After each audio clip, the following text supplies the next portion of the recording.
Fans, we're back for the second segment of Sports Chat. Hey guys, we talked a little bit about the program and such in the last segment. Let's talk about the system that we touched upon with the middle schools and Little League running. I mean, you run a spread offense. Yeah, I think, there's many different types of spread offenses out there. Some people spread it out to run, some people spread it out and run some option. I think, what we try to do, we just, my philosophy, like some of one word, is we're going to spread you out, take what the defense gives you until they give you the game. And I think a lot of times if we can take a hitch all the way down the field, that's what we'll take. And, we try to look at it and we play a kind of numbers in the box game. If they got 6 in the box, we're probably going to be throwing it. They got 5, hopefully we can run it. Even in the past, we've 5 in the box, we're still throwing it because, we just feel like that we're going to be able to master the skills of throwing and catching, where a lot of high schools have a tough time to defend because they can't see that speed and that kind of timing in practice. They can't simulate it. And I think it puts our players and our athletes in space and give them the most advantageous position they can to make plays for us. And Tuffy Shoops, he's had some experience at quarterback now. This is kind of a new thing for him, but he, just from what I remember about him in middle school and what I did see him in football, this seems to be the kind of system that he would do really well in. Yes, and we got to watch Tuffy on film last year and play against him, and I seen a tough kid, and I think starting with quarterback, I think the mental part of it's so important. Being mentally tough is, to me, up there farther than arm strength and all that. And I've got to see Tuffy a little bit this week, and I see a lot of potential there, and I see a kid that's willing to do whatever it takes to be a successful quarterback and lead our offense and move the chains and put some points on the board. Right now, obviously line play in a spread can be pretty important. Yeah. If they start, stacking 6, even 7 people in the Right. box trying to get to the quarterback. How are you all looking line-wise? I saw some big guys up there. Yeah. I was really happy.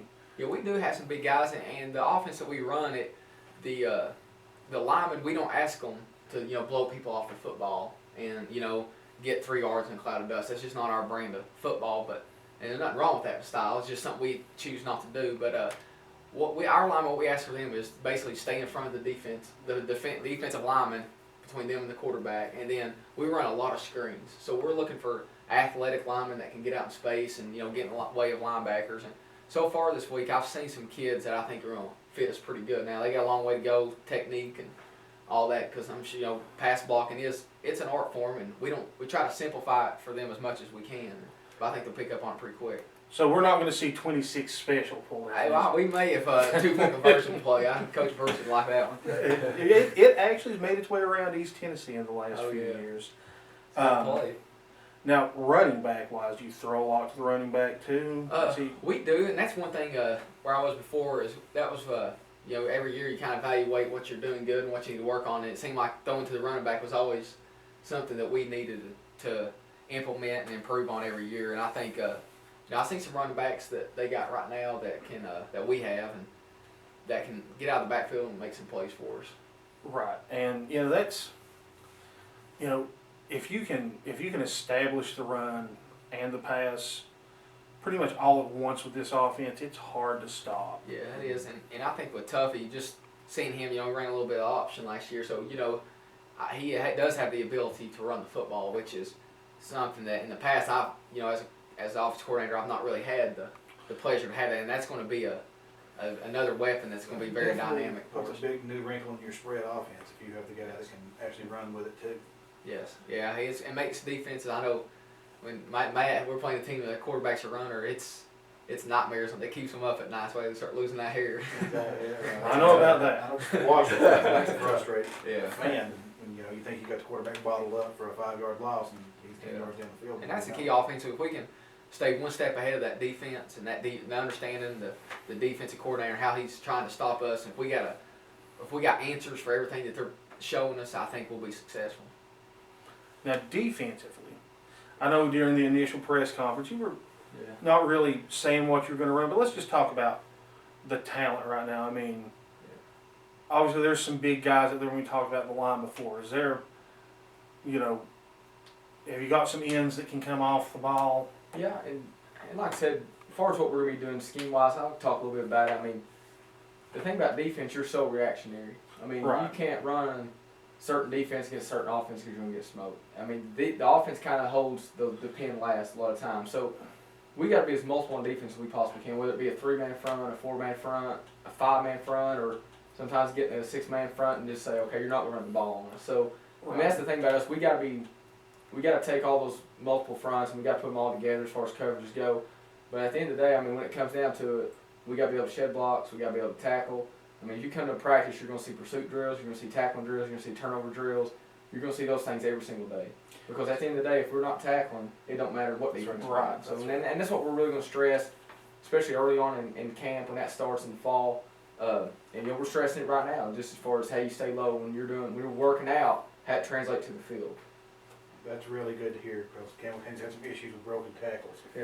Right. The last few years. I mean, literally, just from listening on the radio last year, their defense, it was Keenan Evans and 10 other guys. I mean, Keenan, if there was a play, there was a good chance Keenan was the one that was making it. And, that's great when he was making them, but if he didn't get to make the play, it made it. You don't want your defensive lineman having to chase somebody 30 yards downfield to make a tackle. Right. Because they broke 4 tackles. And I like what you're talking about. The fundamentals are really the key to winning football games. Right. I mean, the best defense sometimes are the ones the defense coach over he calls base every snap. And I had a buddy that played at Maryville High School, and he said they get so frustrated because all they did was run their base package 95% of the time. They never blitzed, but he said they were coached up with their keys and the reads and the technique, the alignment, all those things that go along with being successful on defense.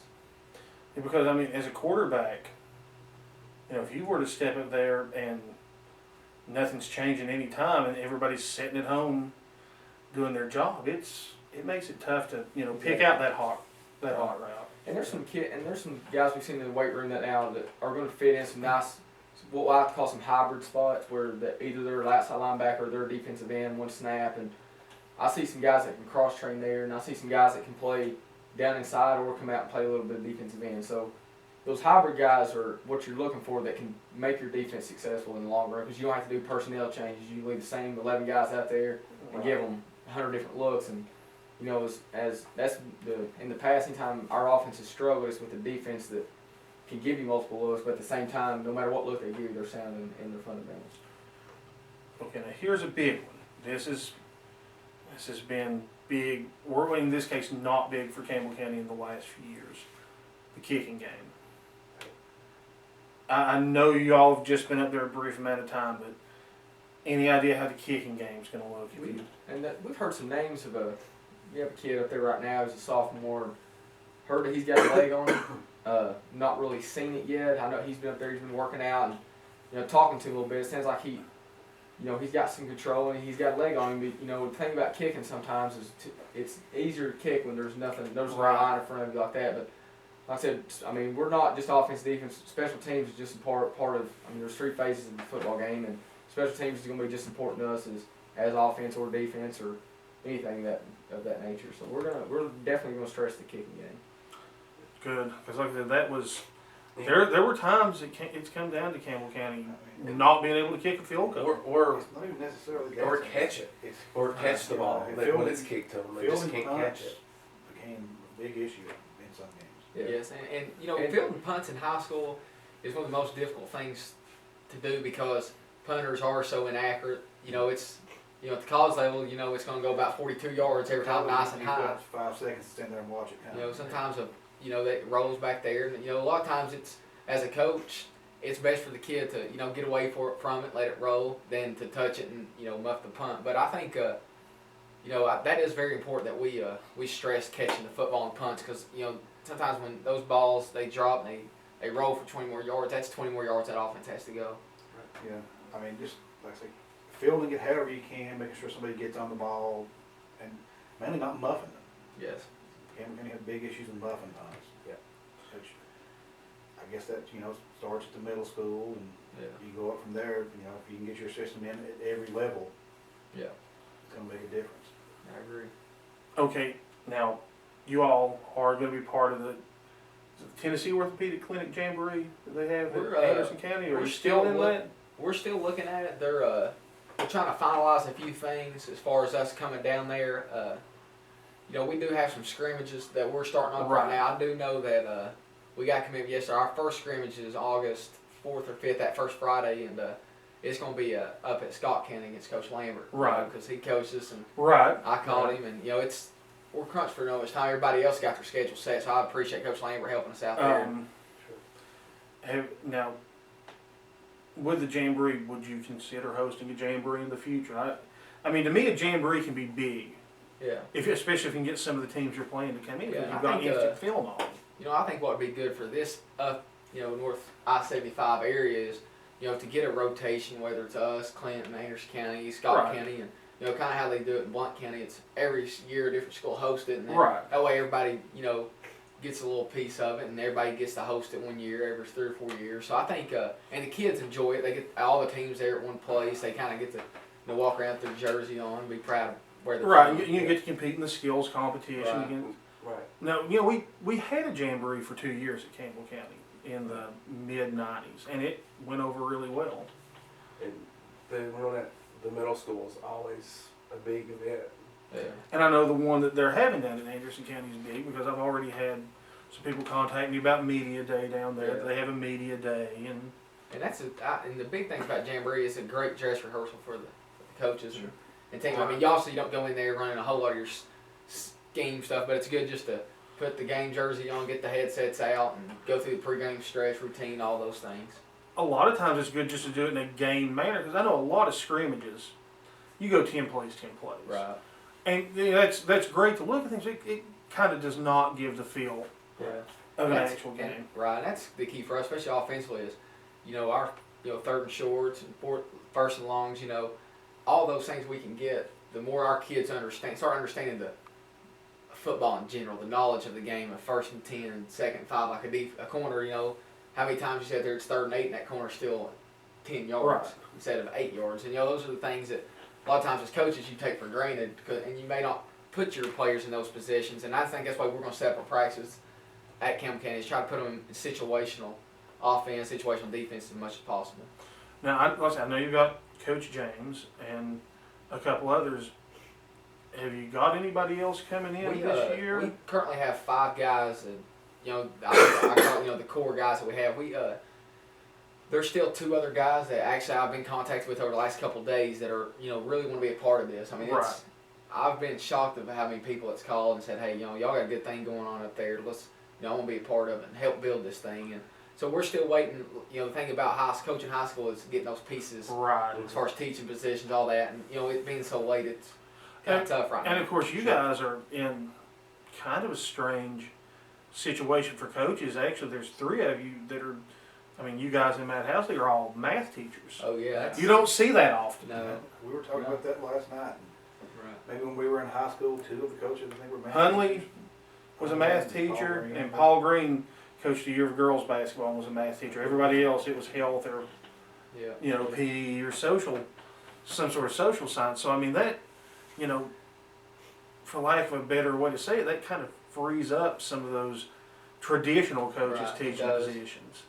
Yeah, because it's I know coaches now that are head coaches at places that they have a PE degree and they're going to have to coach at the middle school instead of being at the high school because there's no openings. Right. So, But going back to some scheduling things, we actually got a call today. We're actually going to go to the passing league with Alcoa, Knox West, and Jeff County. So That's some big teams to test that's the thing, yourself we want our against. kids. We want our kids to see. I mean, we know what Knox West is all about, and everybody knows what Alcoa is all about. And go out there and see those kids, to see those programs, and kind of it's good experience for our kids, good experience for coaches, and to see that environment. Then when you get on to your regular schedule, you start seeing the differences. Well, guys, we are rapidly running out of time. We've got less than a minute left. Anything you guys want to say in closing? I just appreciate you guys coming out and the support for the whole community has been unreal. And not just for us, but for the players. The players are seeing it, and they're very motivated. I just want to thank everybody for that. We encourage everybody to come out to the games this fall and support you in every way they can. Right, and like Coach was saying, it's not just me and Justin and any coaches. It's got to take this whole community, grab a little piece of that rope, and everybody pull in the same direction. Get out the Right. negativity, and let's all just think positive and get it going. In order for the kids to be excited, the community's got to be excited for this program. And And I see that right now. I think the community is excited. Fans, we are out of time. We're going to call it a day on Sports Chat. I want to thank Matt and Justin for being up here today, and we'll see you next week.